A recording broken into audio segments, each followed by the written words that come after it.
Nag-hunting.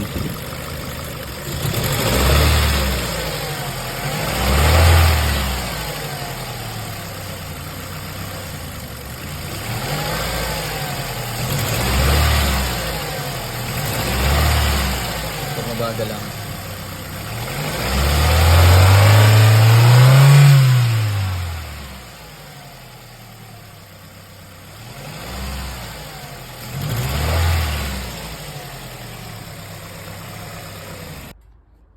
Tang-ina na yan.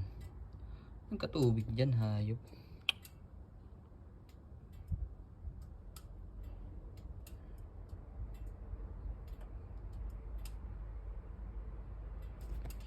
Patay na nun. Cylinder head gasket. Puta. Pala palyado. Hayop na yan.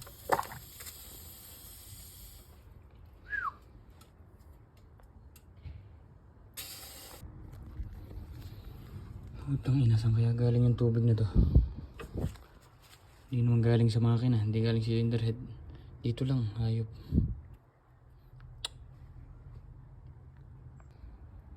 Tinuyo ko ng tubig, ay ng tawag dito, basahan. Puta, mukhang matagal na kasi may mga lumot na yun. Eto. Water jacket kaya to.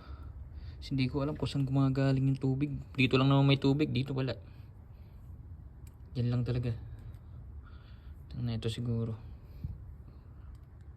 Tres na yun. Tang ina, kamusta na may torch ko?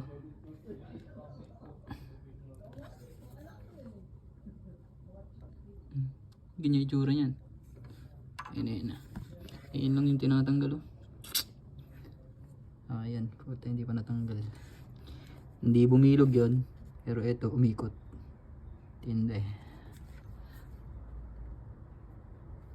Nispray ko na din yan ng WD-40. Tapos habang iniikot ko, pinopokpok ko din.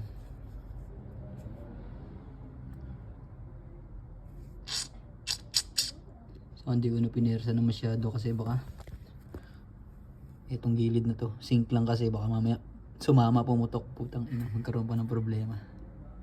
The best.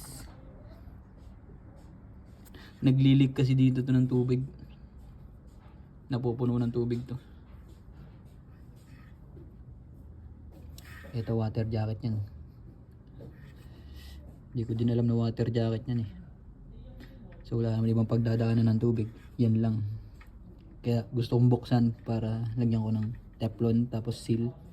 Loctite. Ganun. Ayan eh, epoxyan ko na lang yan. Hype na yun kung kaya magpabukas.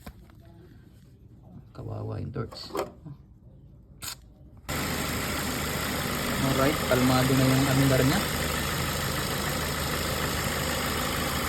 Ang ina yung nagdala problema nun. May naglilik na tubig sa loob na to. Kaya nababasa yung spark plug. Ang ginawa ko, hindi ko mabaklas. Epoxyan ko na lang. Goods, all goods. Kalmado na. Hindi nagbabago yung minor. 800.